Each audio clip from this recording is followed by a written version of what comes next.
Hey everybody, welcome back. Pretty wild day out there to say the least. We came right to a very specific level and we held, if we just drop in the simple things like the moving averages, get rid of the vol for a sec, and we have the 12, the 22, and the 55.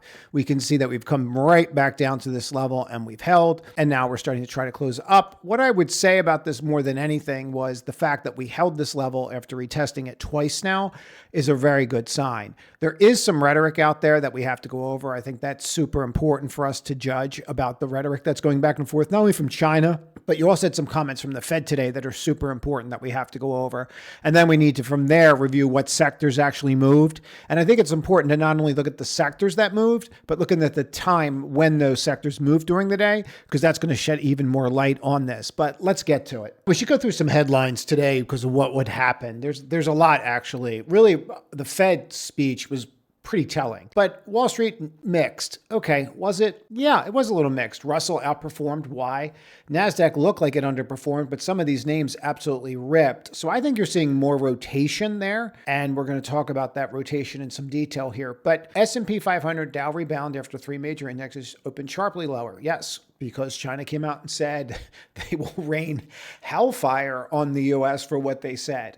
Not really kind of those mending words they're trying to make us sound like this is all going to be rosy. Far from it, but China said it will fight to the end after the U.S. said it was trying to hurt the world economy. I don't know what else they want people to think when you come out and say everybody's going to need a license and we're adding these new minerals to it. We went over this in Saturday's video. I'll link Saturday's video at the end of this, and I'll also link yesterday's video at the end of this, in case you want to get up to speed. Saturday's video is very telling, specifically in getting into what's going on there. Maybe there's a little tension between some of the people in China as they vie for power. But the bottom line is this. China has hit back at accusations the U.S. is trying to hurt the world economy. If you're telling everybody before we can send you anything, we're going to have to approve each company with a license, yeah, that's going to slow things down to a halt. And I don't know how they don't get that. My belief is that they do get that, but they're vying here and they're vying for power. This is what it seems like is going on in China right now. And there were some comments on this recently as well. China's Commerce Ministry said on Tuesday that the U.S. was threatening to intimidate with the prospect of new tariffs on Chinese exports. I'm not really sure what they expect to have happen, which is not the right way to get along with China. Its spokesperson said that China would fight to the end in trade talks. Okay. The comment came shortly after the U.S. Treasury Secretary said China wanted to pull everybody else down with them by damaging the world economy. I don't really view that as rhetoric. I mean, if you slow everything down and what they're going to get, then the economy is going to slow. So I don't really view that as rhetoric. And when this started in April, I would say this. I would say you'd have to think that it was like the U.S. who started with their big board of, liberation and winning when he held it up in front of the world. And now it just seems as this is going on and there's some political meetings that are going on in China. You don't know what's going on behind the scenes with the U.S. and China for this. China has said, we told the U.S. we were going to do this. The U.S. has said, no, we have not done this. We really have no clue. All we are is just watching what's happening. But U.S. follows to China. But the U.S. and China started charging each other increased port fees on cargo ships, increasing tensions. Port fees are going up. That means inflation has to kick up, or it's going to eat into corporate profits. The U.S. announced plans earlier this year to begin charging duties on China-linked ships, counting their unfair maritime trade practices. They started and came into effect on Tuesday, right when they came into effect, and this is what I'm talking about, right when they came into effect, before they were going to come into effect, what did China do? Came out with a new issue and new licensing. And I think that's really important. I don't know how many of us really knew that there were going to be new tariffs on ships on Tuesday. I, for one, who am pretty in tune with the market, I'm sure I knew it at some point, but now had absolutely no clue when the time actually came. Slowdown in U.S. hiring suggests economy still needs rate cuts. Fed Powell says. So this was actually a pretty eloquent speech, and that means a lot coming from me because I don't think that he is very good at getting his point across, but he did a really good job here overall. And there's some things here that I think are worth pointing out. A slowdown in hiring poses a growing risk to the economy. So he's coming out and saying the Fed is likely going to cut key interest rates twice more this year. I mean, he did give that signal today in Philly, and you can go listen to that. It's on YouTube.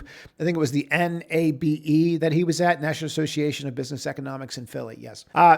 Despite the federal government shutdown cutting off official economic data, the outlook for employment and inflation does not appear to have changed much since their September meeting, when the Fed reduced its key rate for the first time. Fed officials at that meeting also forecast that the central bank would reduce its rates twice more this year.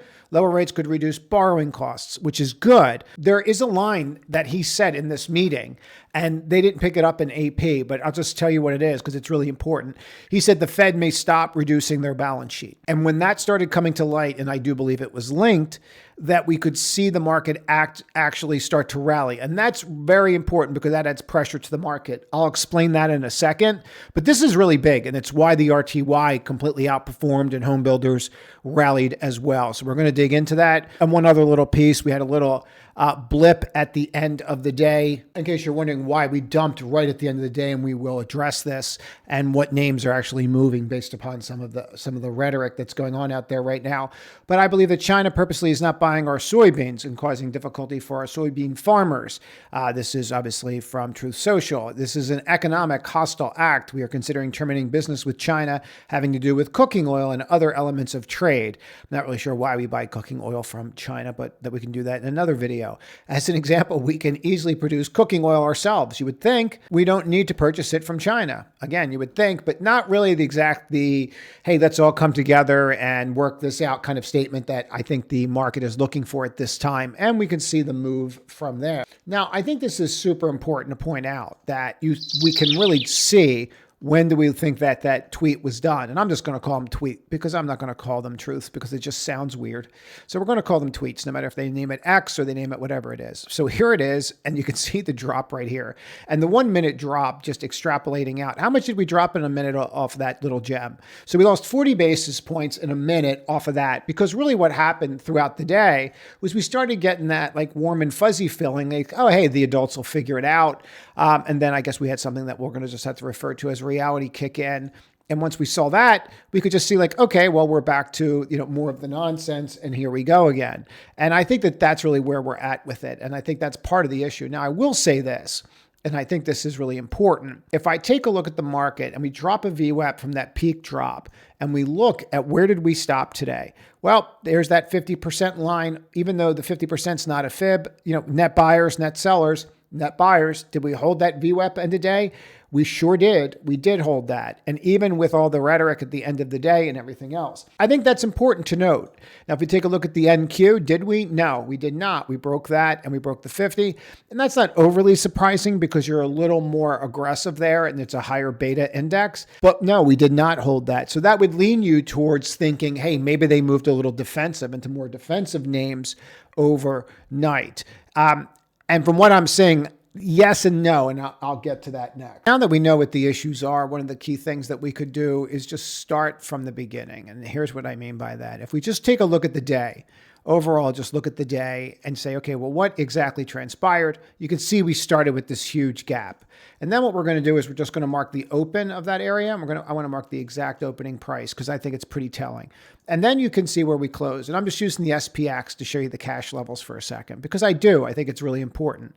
Because what we did was we came right up to this level. Now, you're not going to see these levels as clear on the ES, which is why I'm just using the S&P itself. But that's pretty darn telling that you were staying above that all day long. In other words, you just popped over there at 1:15 and you were up there for hours, just sitting there. Eventually, you had your little crack, you had your retest of that previous close. And this is what I think is very important for us to get. People from that previous close, when it got back up to there, at the end of the day, basically said, that's it. I've had enough. I'll come in tomorrow and I'll come in fresh after being up all day. And that's one of the reasons why you tend to stop there. The people from the open, you have your little sell down, but then once you flipped, they were never in jeopardy. And this is what I think is really fascinating about what's going on right now. If I take that peak right here and I drop down these lines just so you can understand where all the players are, what really happened was we got down to a 61.8 retracement and stopped on the day. Now, you do have that retracement to here, that 78.6, and you can see how that fits perfectly with the close, the previous day close. But I thought this was interesting. It's not like you had net sellers on the day. So what does that mean for you going forward? So how would you look at this? Well, you would look at this and say, yes, I understand the rhetoric of that tweet or whatever the heck we're going to call them from now on. And now that we have that done, what are we going to do going forward? Well, I think we have to look at this and say, I think we should still be on that kind of net buyer camp. Now, if I drop this to the 4 hour and clean this off for a second and just look at the RSI, a couple things going on here. Number one, the drop down, the undercut, the retest. And then if we get back to these levels, you do have a divergence here. If we drop it to the hourly, you could see it even clearer. Now, you would say that this didn't undercut, but the way that I always looked at these is relatively simple. I always looked at them in regards to how close they are. So if I drop it to the 15, you can see it even closer.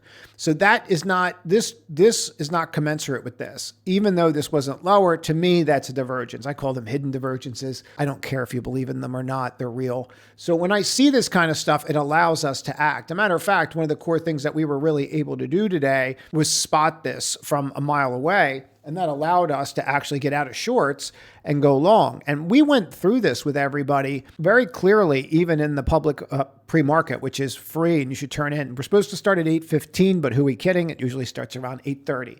But they're always available and you can always go watch them later. I try to prep for them. So sometimes I just start late because then I'm getting ready for the community and everything else. I'm not going to have time to edit all this out today. But that was our put wall in the day. And 590, we went through that publicly and said, yep, you really just want to watch this level. Well, why? Well, this has been our battleground. And if we're not able to pop and hold that, then we have a problem.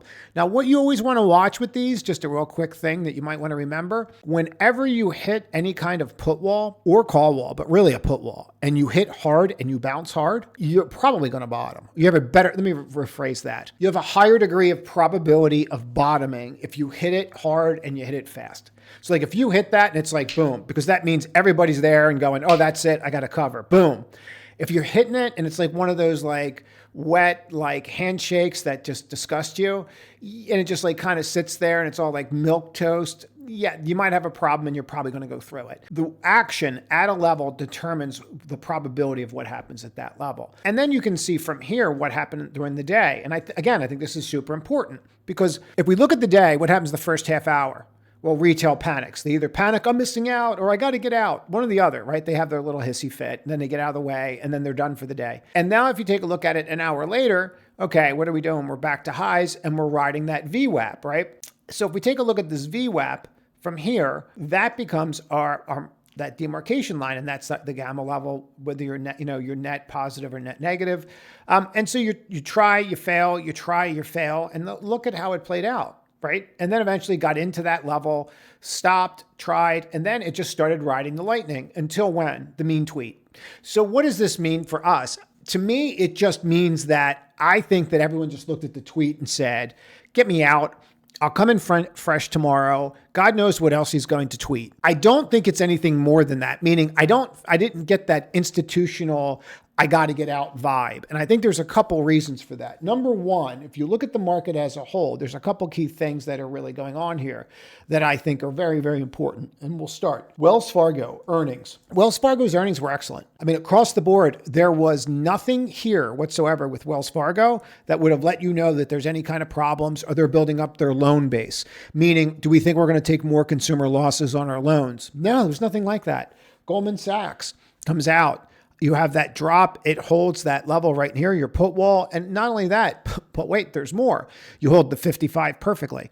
Now, if you look at both those levels here, you can see it. You held both of those levels perfectly. You undercut, yield flim flam, gives you a doji. Dojis are what? Signs of uncertainty. Flips the doji. Let's make this a bear chart so that you can see it even better. Flips the doji and then gives you all that awesomeness. Rips, retests the level. Like it doesn't get any cleaner, guys. And then kind of goes from there. I mean, like this was really hard to beat as far as just clean, because even if you miss this, it gave you the second opportunity and it gave you another doji saying, hello, uncertainty, might want to pay attention. Once you have all that done, so you have Wells done, you have Goldman done. Now you had some others come out, and not that they didn't act okay or act great, but to me, they were the key names looking at the way Goldman and Wells Fargo acted. Then you have to get into what happened across the board in the market. And I think that this is where it gets, to me, again, super interesting. If you look over here, ES down 22 and Q 75, right? They start coming in a little hard after hours. What's the RTY doing? RTY pops over today. Pop goes the weasel, right? You're almost at a new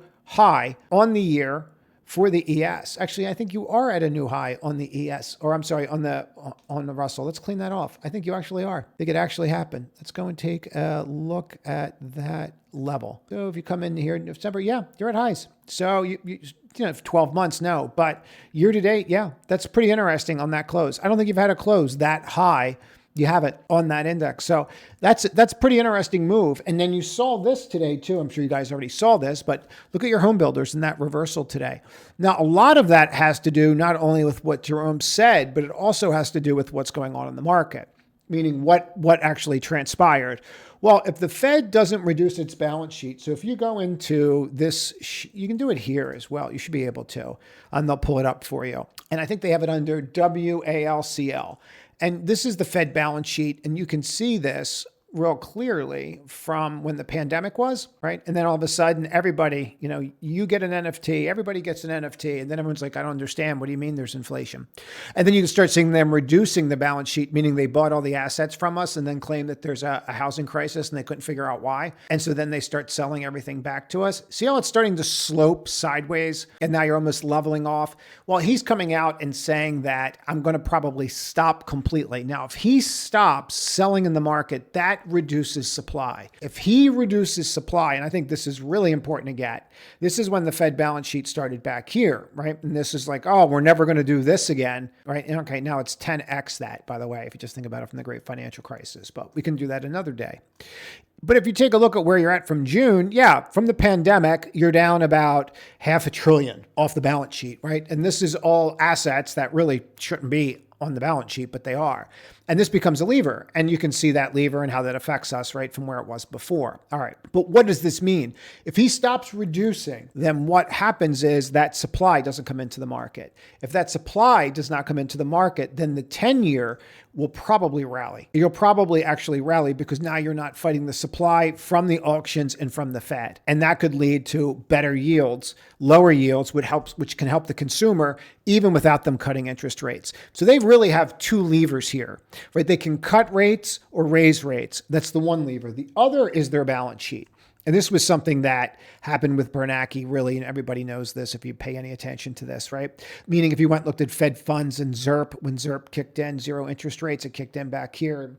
We don't have to do that right now. But if you ever went and looked at Fed funds, that's when it kicked in. We'll go look at it in a second. Might as well, since I talked about it. But here's where I'm going. So they can cut rates or lower rates, right? That means get you to lower them, or they can raise rates. All right, so cut, lower, or speed up how they reduce the balance sheet, which would increase supply to the market, or just cut the spigot off and not reduce, which would mean less supply, which would mean you'd have more demand, which means the auctions are stronger, which means what? Yields drop. Supply and demand, simple stuff. But you'll recognize this when you start looking at Fed funds, and I'll just go to it so you can see what I'm talking about here. This is when they kicked in and started doing the whole balance sheet thing. We had ZIRP, zero interest rates, and people didn't even think that margin interest was a thing, and now they're getting their margin statements.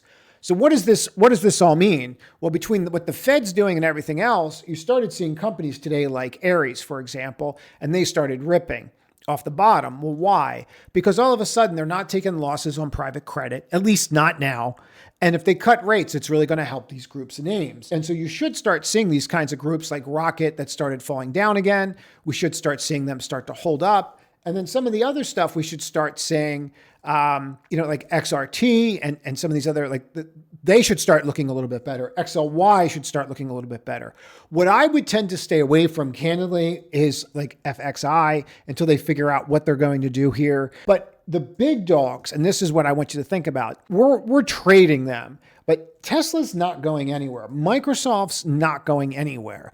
They're not really moving. But when we're trading IREN, these things are moving and they're motoring. I mean, we're getting 13% moves like it's a chiclet. That's where you want to focus on. And I'll leave you with this. Take a look at this. But wait, there's more. Now in front of you is NQUSS10. And I put this up here so you guys can go and do this for yourself. But this is small cap NASDAQ tech. So it's not just Russell or one part of it, Infotech. It's all small cap tech. And that's the Mag 7. And if you take a look at this historically, since these have been around, you can see this kind of trajectory DTL, but you go through periods where one will outperform the other. Most likely when you have some kind of interest rate change. Now, if you remember November 1st, 2023, where the Fed said, hey, remember how we were, raising rates faster than any time in human history? Yeah, we're going to stop that. And then all of a sudden you saw what happened. So what happened here? An interest rate change. Well, that's interesting. Well, what happened here? July 11th, 2024. You can go and look this up, but it's when we had a negative CPI number. Well, what happened? Small caps outperformed. Okay, well, what happened on August 12th and what's happening here right now? Oh, we're having a change in, say it with me, interest rates. Oh, that's interesting. I wonder what's going to happen. Small caps that are going to outperform on the tech side. Now, if you go and take a look at this, it's pretty darn clear what's going on, and you can start seeing that turn. It's my belief that small cap tech names are going to continue to do this. And on Saturday, we'll get more into the sectors. If you are trying to get in the community, for those that are trying, please make sure you're on the wait list because there is a batch that's going to go out. And if you are trying before we add all the new features and everything, you want to be in before December 31st because the prices will double and it's going to be much harder to get into the community after January 1st. All right, that's it. Have a great night, everybody.